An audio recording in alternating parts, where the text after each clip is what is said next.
Salut. Nous avons commencé à parler de sérendipité dans le premier numéro de Laconique. Il y a de nombreux aspects à la sérendipité et presque toutes les images que je me propose de commenter sur la chaîne illustrent une facette de cette notion. Mais il s'agit toujours d'une magie qui surgit lorsque le hasard et la rencontre fortuite se conjuguent pour créer la vision inattendue. Dans cet épisode, je voudrais commenter des images qui montrent encore une fois cette magie.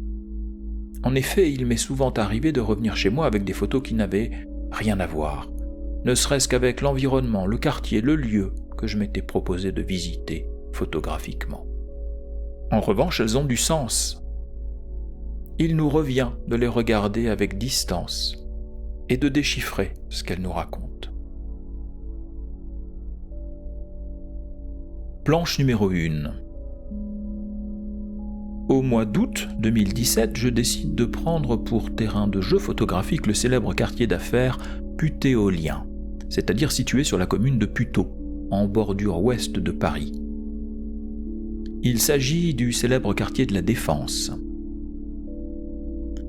C'est un quartier constitué de tours. Le concept de ce quartier, symbole de la modernité, telle qu'elle était envisagée dans les années 60, m'inspirait. Un quartier ultra-moderne pour l'époque. Du béton érigé sur une énorme dalle de 30 hectares, elle aussi en béton. C'est sa fondation, plane et solide. Je réfléchissais à l'architecture brutaliste. Quel sens pouvait-elle avoir ? Comment s'articulait-elle avec un régime politique, celui du général de Gaulle, qui passait pour patriarcal, autoritaire, réactionnaire ?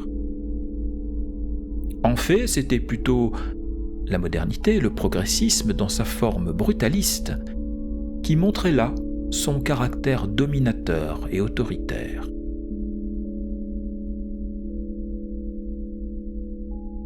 Pour moi, il n'y a pas grand-chose de plus effrayant, de plus suffocant qu'une idée pareille. Recouvrir la terre et son humus, ce terreau fertile, ce support irremplaçable de la vie, d'une chape étanche et stérile. Et sur cette fondation échafauder un univers entièrement artificiel, où même les arbres n'ont plus leur place. Dans les années 60, dans les milieux de l'architecture et de l'urbanisme, on considérait que les arbres n'avaient plus leur place, dans un quartier qui se voulait à la fine pointe de la modernité. En termes symboliques, on ne peut pas faire plus clair. Il y a, ici, écrasement de la vie naturelle, son enfouissement, son remplacement autoritaire, implacable. Mais je garde la description de ce petit reportage pour un autre numéro, peut-être.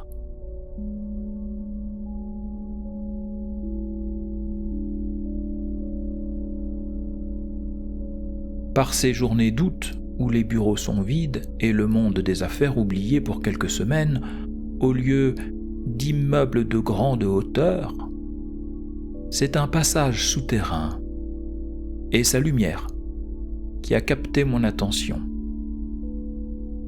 Instinctivement, comme une taupe effrayée, c'est là que j'ai atterri. C'est là que je me suis enfoncé dans une tentative aussi vaine que désespérée de retrouver la terre, d'échapper à l'hybris des hommes qui s'élèvent dans des hauteurs illusoires qui ne dureront guère.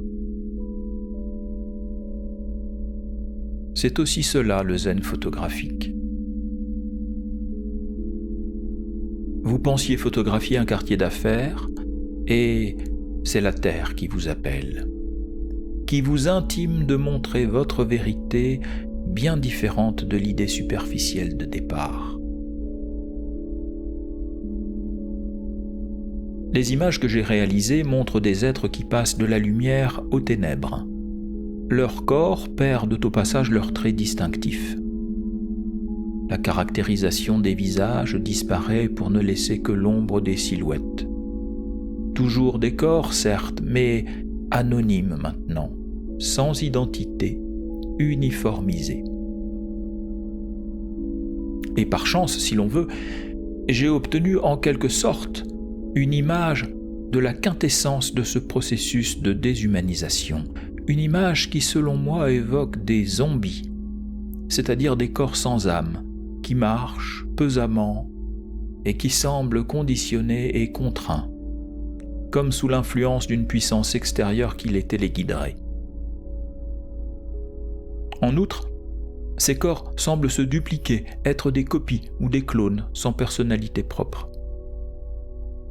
Ainsi, les jeunes femmes s'emboîtent le pas et marchent avec une symétrie de rythme assez surnaturelle et inquiétante. L'image est étrange de par son lieu, un passage souterrain à la lumière glauque. Il y a également le graffiti sur le verre de la vitrine dans laquelle je photographie le reflet de la scène. Ce graffiti aussi est étrange. C'est un geste brutal et sale. C'est un attentat, une salissure volontaire. C'est encore la marque d'un besoin irrépressible d'expression, plus fort dans un environnement déshumanisé. Graphiquement, nous avons un contraste intéressant entre des lignes obliques, dynamiques, et les trois corps étonnamment droits et verticaux. Trop même. Jusqu'à exprimer une rigidité des comportements, une absence de libre arbitre.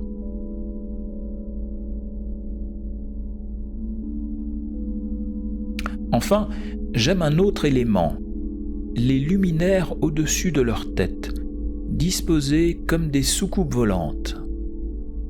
Je trouve qu'elles apportent beaucoup à l'image par leur disposition rythmée. Elles renvoient au rythme des trois silhouettes, à leur marche cadencée d'armée des ombres.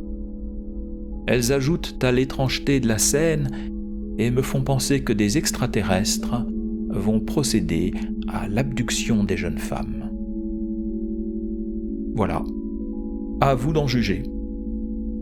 Sont-ce trois zombies téléguidés sur le point d'être kidnappés par des extraterrestres? La suite de cette réflexion se trouve dans la vidéo en description. À bientôt sur Laconique.